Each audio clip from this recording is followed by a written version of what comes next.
নমস্কাৰ সকলোকে স্বাগতম জনাইছো আসাম কেৰিয়াৰ পইণ্ট ইউটিউব চেনেলৰ অন্য এটা নতুন ভিডিঅ লৈ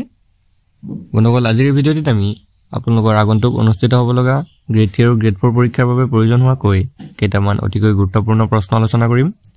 এই প্ৰশ্নসমূহ আপোনালোকৰ আগন্তুক কেৱল গ্ৰেড 3 গ্ৰেড 4 পৰীক্ষাৰ বাবে নহয় আসাম পুলিচৰ যিকোনো পৰীক্ষাৰ বাবে সহায়ক হ'ব পাৰে হেহে প্ৰতিটো প্ৰশ্ন আপোনালোকে ভালদৰে মনত ৰাখিবলৈ চেষ্টা কৰিব বন্ধুসকল ইয়াতে আপোনালোকক এটা ইম্পৰ্টেন্ট কথা জনাই থওঁ আপোনালোকৰ বহুতে হয়তো দোকানৰ পৰা 400-500 টকাত গৈ এডিআৰই হক বা আসাম পুলিচৰ বাবে কিতাপবোৰ ক্ৰয় কৰিব নোৱাৰে হেহে আপোনালোকৰ বাবে খুব কম মূল্যত কেৱল 79 টকা বা 49 টকাত আপোনালোকৰ বাবে এডিআৰই পৰীক্ষাৰ বাবে কেইটামান অতিকৈ গুৰুত্বপূৰ্ণ পিডিএফ ই-বুক তৈয়াৰ কৰিছো আমাৰ ওচৰৰ পাজৰৰ যিমানবোৰ অফলাইন ষ্টৰ আছে সেই সকলোবোৰ ভিজিট কৰি আপোনালোকৰ বাবে এই পিডিএফবোৰ আমি তৈয়াৰ কৰিছো এই কিতাপবোৰত আপোনালোকে অফলাইনৰ পৰা কিনি অনা কিতাপৰ দৰে আপোনালোকে সকলোবোৰ বস্তু পাব হেহে যদি কাৰোবাৰ এই কিতাপবোৰ বা পিডিএফবোৰ প্ৰয়োজন হয় তেনেহলে আপোনালোকৰ স্ক্ৰিনত থকা নাম্বাৰটোত আমাক WhatsApp কৰি এই পিডিএফ ই-বুকবোৰ আমাৰ পৰা লৈ ল'ব পাৰিব তো বলক আজিৰ ভিডিঅ'ৰ আমি কোৱেশ্যনসমূহ আলোচনা কৰো আজিৰ ভিডিঅ'ৰ প্ৰথম কোৱেশ্যনটো হৈছে How many national parks are there in Assam? অসমত কিমানখন ৰাষ্ট্ৰীয় উদ্যান আছে Correct answer is option C 7 অসমত 7খন ৰাষ্ট্ৰীয় উদ্যান আছে আৰু লগতে মনত ৰাখিব অসমত 7খন ৰাষ্ট্ৰীয় উদ্যান থকাৰ উপৰিও 17খন বন্যপ্ৰাণী অভয়াৰণ্য আছে বন্ধুসকল অসমত থকা 7খন ৰাষ্ট্ৰীয় উদ্যান হৈছে কাজিৰঙা দিহিং পাটকাই ৰায়মনা উৰাং ডিব্ৰু-চৈখোৱা মানাহ আৰু নামেৰি ৰাষ্ট্ৰীয় উদ্যান নতুনকৈ দুখন ৰাষ্ট্ৰীয় উদ্যান হৈছিল সেই দুখন হৈছে দিহিং পাটকাই আৰু ৰায়মনা ৰাষ্ট্ৰীয় উদ্যান এই প্ৰশ্নটো পৰীক্ষাত আহিব পাৰে যে অসমত নতুনকৈ হোৱা ৰাষ্ট্ৰীয় উদ্যান দুখন কোনখন সো তাৰ আনসাৰটো হ'ব দিহিং পাটকাই আৰু ৰায়মনা ৰাষ্ট্ৰীয় উদ্যান নেক্সট কোৱেশ্যনটো হৈছে The Patkai Bam Range makes boundary between Patkai Bam Range কাৰ মাজত হিমা নিৰ্ধাৰণ কৰে Correct answer is option D India and Myanmar Patkai Bam Range Bharat আৰু ম্যানমাৰৰ মাজৰ হিমা নিৰ্ধাৰণ কৰে নেক্সট প্ৰশ্নটো হৈছে Terracotta industry in Assam is located in which of the following districts অসমৰ টেৰাকোটা উদ্যোগ তলৰ কোনখন জিলাত অৱস্থিত Correct answer is option C Dhubri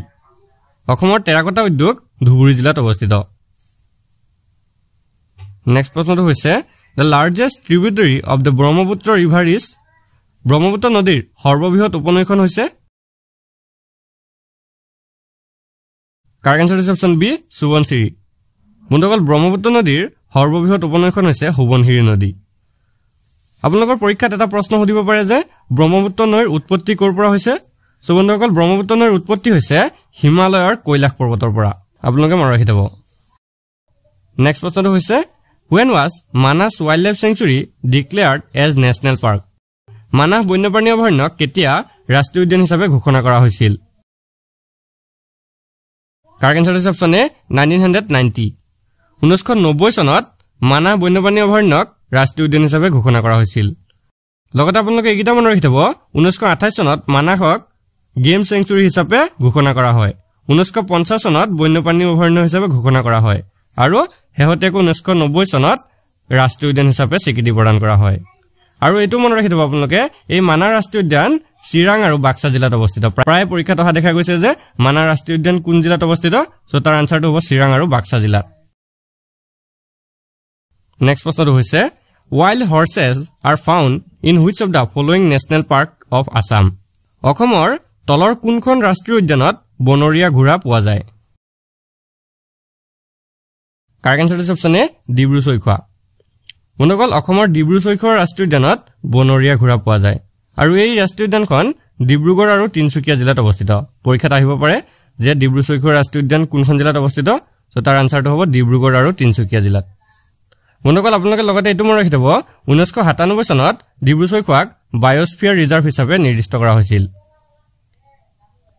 next কোৱেশ্যনটো চাও question number 7 Deepor Bill wetland was listed as Ramsar site in the year কোন চনত দীপৰ বিল জলাশয় ৰামসাৰ সাইট হিচাপে তালিকাভুক্ত হৈছিল Correct answer is option B 2002 2002 চনত দীপৰ বিল জলাশয়টো ৰামসাৰ সাইট হিচাপে অন্তৰ্ভুক্ত কৰা হৈছিল বন্ধুসকল এই দীপৰ বিল গুৱাহাটীত অৱস্থিত আৰু 1989 চনত এই দীপৰ বিলক বন্যপ্ৰাণী অভয়াৰণ্য হিচাপে ডিক্লেয়াৰ কৰা হৈছিল আপোনালোকে মনত ৰাখি থব নেক্সট প্ৰশ্নটো হৈছে Pobitora wild life century is located in Pobitora বন্যপ্ৰাণী অভয়াৰণ্য ক'ত অৱস্থিত কাৰেক্ট আনসাৰ দিছে অপচন এ মৰিগাঁও অসমৰ মৰিগাঁও জিলাত পবিতৰা বন্যপ্ৰাণী অভয়াৰণ্য অৱস্থিত নেক্সট কোৱেশ্চনটো হৈছে Raimona national park is located in which of the following district of Assam Raimona ৰাষ্ট্ৰীয় উদ্যান অসমৰ তলৰ কোনখন জিলাত অৱস্থিত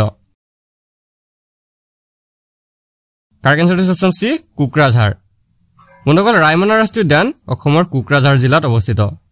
লগতে আপোনালোকে এটো মনত ৰাখি থব এই ৰায়মনা ৰাষ্ট্ৰীয় উদ্যানটো 2021 চনৰ 9 জুন তাৰিখে গঠন কৰা হৈছিল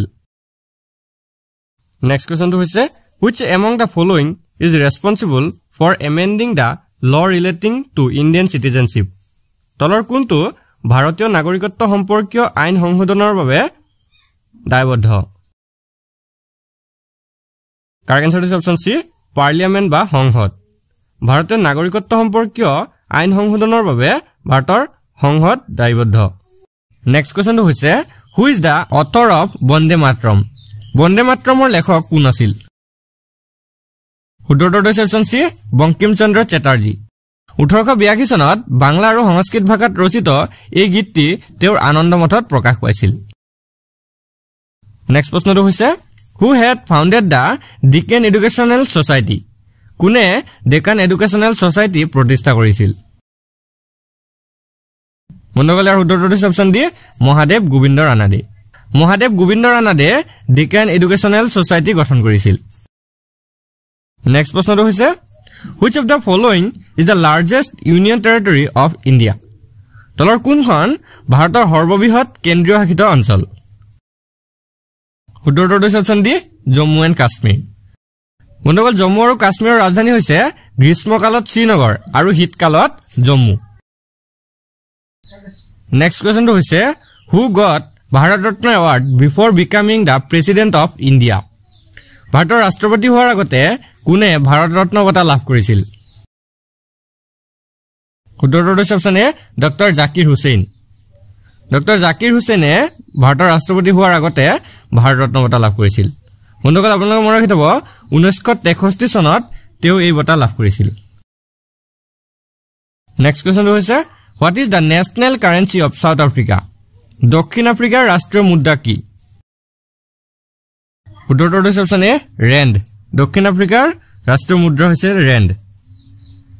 নেক্সট প্ৰশ্নটো হৈছে which two countries are separated by the Strait of Hormuz কোন দুখন দেশক হৰমুজ জলদ্বীপে পৃথক কৰিছে উত্তৰটো হৈছে option D Iran and Yemen Iran আৰু য়েমেনক হৰমুজ জলদ্বীপে পৃথক কৰিছে নেক্সট প্ৰশ্নটো হৈছে on which river is Paris located Paris কোন নদীৰ পাৰত অৱস্থিত উত্তৰটো হৈছে অপচন এ সেইন পেৰিছ সেইন নদীৰ পাৰত অৱস্থিত বন্ধুসকল আপোনালোকে মনত ৰাখি থব পেৰিছ হৈছে ফ্ৰান্সৰ ৰাজধানী কেতিয়াবা প্ৰশ্নত ফ্ৰান্সৰ ৰাজধানী কি বুলি সুধিলে আপোনালোকে আনসাৰটো পেৰিছ দিব পাৰিব নেক্সট কোৱেশ্চনটো হৈছে what is the capital of পোলেণ্ডৰ ৰাজধানী কি বন্ধুসকল ইয়াৰ উত্তৰটো হৈছে অপচন এ ৱাৰ্ছ পোলেণ্ডৰ ৰাজধানী হৈছে ৱাৰ্ছো নেক্সট প্ৰশ্নটো হৈছে which mountain is located between the rivers Narmada and তাপি নৰ্মদা আৰু তাপি নদীৰ মাজত কোনটো পাহাৰ অৱস্থিত উত্তৰটো হৈছে option B Satpura hills Narmada আৰু তাপি নদীৰ মাজত হাতপুৰা পাহাৰ অৱস্থিত নেক্সট প্ৰশ্নটো হৈছে Agra is situated on the bank of which river Agra কোনখন নদীৰ পাৰত অৱস্থিত উত্তৰটো হৈছে অপচন সি যমুনা আগ্ৰা যমুনা নদীৰ পাৰত অৱস্থিত বন্ধুসকল উত্তৰ প্ৰদেশৰ আগ্ৰাত তাজমহল অৱস্থিত এই কথাটো আপোনালোকে মনত ৰাখি থব নেক্সট প্ৰশ্নটো হৈছে in which state do the Garo Khasi and Jaintia tribes live Garo Khasi আৰু জয়ন্তীয়া জনজাতি কোন ৰাজ্যত বসবাস কৰে উত্তৰটো হৈছে অপচন ডি মেঘালয়ত গাৰো খাচী আৰু জয়ন্তীয়াসকল বসবাস কৰে বন্ধুসকল আপোনালোকে এইটো মনত ৰাখি থব মেঘালয়ৰ ৰাজধানী হৈছে শ্বিলং নেক্সট কোৱেশ্চনটো হৈছে Namdapha wild life century is located in which state Namdapha বন্যপ্ৰাণী অভয়াৰণ্য কোনখন ৰাজ্যত অৱস্থিত উত্তৰটো হৈছে অপচন এ অৰুণাচল প্ৰদেশ নামদফা বন্যপ্ৰাণী অভয়াৰণ্য অৰুণাচল প্ৰদেশত অৱস্থিত বন্ধুসকল আপোনালোকে এইটো মনত ৰাখি থব অৰুণাচল প্ৰদেশৰ ৰাজধানী হৈছে ইটানগৰ নেক্সট প্ৰশ্নটো হৈছে which vitamin is the fastest manufactured in our body আমাৰ শৰীৰত আটাইতকৈ দ্ৰুতগতিত প্ৰস্তুত হোৱা ভিটামিনটো কোনটো শুদ্ধটো অপচন ডি ভিটামিন ডি আমাৰ শৰীৰত আটাইতকৈ দ্ৰুতগতিত ডি ভিটামিন প্ৰস্তুত হয় নেক্সট প্ৰশ্নটো হৈছে where are the meibomian gland found meibomian গ্ৰন্থি ক'ত পোৱা যায় ইয়াৰ শুদ্ধটো অপচন ডি আই বা চকুত meibomian গ্ৰন্থি চকুত পোৱা যায় নেক্সট কোৱেশ্চনটো হৈছে which high court has the maximum number of judges কোনখন উচ্চ ন্যায়ালয়ত সৰ্বাধিক ন্যায়াধীশ আছে কাৰেক্ট আনসাৰটো অপচন এ এলাহাবাদ হাই কোৰ্ট মনগল এলাহাবাদ হাই কোৰ্টত সৰ্বাধিক ন্যায়াধীশ আছে আৰু এই হাই কোৰ্টত প্ৰায় 160 জন ন্যায়াধীশ আছে নেক্সট কোৱেশ্চনটো হৈছে who among the following oppose the introduce of the word socialist and secular in the preamble তলত উল্লেখ কৰা সকলৰ ভিতৰত কোনে প্ৰস্তাৱনাত সমাজবাদী আৰু ধৰ্মনিৰপেক্ষ শব্দৰ প্ৰৱৰ্তনৰ বিৰোধিতা কৰিছিল কাৰেক্ট আনসাৰটো option C B R Ambedkar Bhimrao আম্বেদকাৰে সংবিধানৰ প্ৰস্তাৱনাত সমাজবাদী আৰু ধৰ্মনিৰপেক্ষ শব্দৰ প্ৰৱৰ্তনৰ বিৰোধিতা কৰিছিল বন্ধুসকল আপোনালোকে মনত ৰাখি থব ডক্টৰ ভীমৰাও আম্বেদকাৰক সংবিধানৰ পিতৃ বুলিও কোৱা হয় নেক্সট কোৱেশ্চনটো হৈছে which state is known as the tiger state কোনখন ৰাজ্যক বাঘ ৰাজ্য বুলি জনা যায় কাৰেক্ট আনসাৰ অপচন এ মধ্যপ্ৰদেশ মনগল ভাৰতৰ ভিতৰত সৰ্বাধিক বাঘৰ জনসংখ্যা থকাৰ বাবে মধ্যপ্ৰদেশক বাঘ ৰাজ্য বুলি কোৱা হয় নেক্সট প্ৰশ্নটো হৈছে with which country India has the longest international boundary কোনখন দেশৰ লগত ভাৰতৰ আন্তৰ্জাতিক সীমা দীঘলীয়া correct answer option D Bangladesh ভাৰতৰ বাংলাদেশৰ সৈতে আন্তৰ্জাতিক সীমা আটাইতকৈ দীঘল নেক্সট কোৱেশ্চনটো হৈছে in which Indian state is the Nanda Devi peak located ভাৰতৰ কোনখন ৰাজ্যত নন্দা দেৱী শৃংগ অৱস্থিত মনগল শুদ্ধটো অপচন বি উত্তৰাখণ্ড ভাৰতৰ উত্তৰাখণ্ড ৰাজ্যত নন্দা দেৱী শৃংগটো অৱস্থিত নেক্সট কোৱেশ্চনটো হৈছে Irani cup is associated with which of the following sports Irani cup তলৰ কোনটো খেলৰ সৈতে জড়িত correct answer option C cricket Irani কাপটো ক্ৰিকেট খেলৰ সৈতে জড়িত নেক্সট প্ৰশ্নটো হৈছে what is the number of players in each side in polo polo খেলত প্ৰতিটো দলৰ খেলুৱৈৰ সংখ্যা কিমান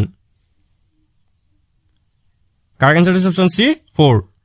polo খেলত প্ৰতিটো দলৰ খেলুৱৈৰ সংখ্যা হৈছে 4 জন বন্ধুসকল আপোনালোকে মনত ৰাখি থব polo খেলটো ভাৰতৰ মণিপুৰ ৰাজ্যৰ পৰা আৰম্ভণি হৈছিল নেক্সট কোৱেশ্চনটো হৈছে how many houses are there on a chessboard দবা বোৰ্ড এখনত কিমানটা ঘৰ আছে কাৰেক্ট আনসাৰ অপচন ডি 64 দবা বোৰ্ড এখনত 64টা ঘৰ থাকে নেক্সট প্ৰশ্নটো হৈছে which is the richest state in India ভাৰতৰ আটাইতকৈ ধনী ৰাজ্য কোনখন correct answer option B Maharashtra বন্ধুসকল ভাৰতৰ আটাইতকৈ ধনী ৰাজ্য হৈছে মহাৰাষ্ট্ৰ আৰু যদি পৰীক্ষাত আহে যে ভাৰতৰ আটাইতকৈ দুখীয়া ৰাজ্য কোনখন তাৰ আনসাৰটো হ'ব বিহাৰ ভাৰতৰ আটাইতকৈ দুখীয়া ৰাজ্যখন হৈছে বিহাৰ নেক্সট কোৱেশ্চনটো হৈছে what is the rank of India on the basis of GDP জিডিপিৰ ভিত্তিত ভাৰতৰ ৰেংক কিমান কাৰেক্ট আনসাৰ অপচন এ 5 2023 চনৰ জিডিপি ৰেংকিং অনুসৰি ভাৰতৰ স্থান হৈছে 5 নম্বৰত নেক্সট কোৱেশ্চনটো হৈছে what is the name of the currency of Bangladesh বাংলাদেশৰ মুদ্ৰাৰ নাম কি কাৰেক্ট আনসাৰ অপচন সি টাকা বন্ধুসকল বাংলাদেশৰ মুদ্ৰা হৈছে টাকা লগতে আপোনালোক মনত ৰাখি থব বাংলাদেশৰ ৰাজধানী হৈছে ঢাকা নেক্সট প্ৰশ্নটো হৈছে bamboo dance is famous in which part of India ভাৰতৰ কোনটো প্ৰান্তত বেম্বো নৃত্যটো বিখ্যাত correct answer option B Mizoram বন্ধুসকল ভাৰতৰ মিজোৰামত বেম্বো নৃত্যটো বিখ্যাত লগতে আপোনালোকে মনত ৰাখি থব এই বেম্বো নৃত্যক চেৰা নৃত্য বুলিও কোৱা হয় নেক্সট কোৱেশ্চনটো হৈছে হু ইনভেন্টেড মোহন বীণা মোহন বীণা কোনে আৱিষ্কাৰ কৰিছিল correct answer is option D none of this এই অপশন কেইটাৰ ভিতৰত কোনেও মোহন বীণা আৱিষ্কাৰ কৰা নাছিল বন্ধুসকল মোহন বীণা আৱিষ্কাৰ কৰিছিল বিশ্বমোহন ভট্টে নেক্সট কোৱেশ্চনটো হৈছে who is the first person in the world to reach in space মহাকাশত হাত আগবঢ়োৱা পৃথিৱীৰ প্ৰথমজন ব্যক্তি কোন আছিল correct answer is option A major Yuri Gagarin মহাকাশত হাত আগবঢ়োৱা পৃথিৱীৰ প্ৰথমজন ব্যক্তি আছিল মেজৰ ইউৰি গাগাৰিন তেওঁ 1961 চনৰ 12 এপ্ৰিল তাৰিখে প্ৰথমবাৰৰ বাবে মহাকাশত পদাৰ্পণ কৰিছিল আজি ভিডিঅ'ৰ শেষৰ কোৱেশ্চনটো হৈছে the first person in the world to land on the moon চন্দ্ৰত অৱতৰণ কৰা পৃথিৱীৰ প্ৰথমজন ব্যক্তি কোন আছিল correct answer is option B Neil Armstrong চন্দ্ৰত অৱতৰণ কৰা পৃথিৱীৰ প্ৰথমজন ব্যক্তি আছিল নীল আৰ্মষ্ট্ৰং বন্ধুসকল আজি ভিডিঅ'টো আপোনালোকৰ বাবে ইনফৰমেটিভ হলে ভিডিঅ'টো এটা লাইক কৰি দিব আৰু এনে ধৰণৰ আগন্তুক আৰু ভিডিঅ'ৰ বাবে আমাৰ চেনেলটো সাবস্ক্ৰাইব কৰি কাষত থকা বেল আইকনটো দবাই দিব ধন্যবাদ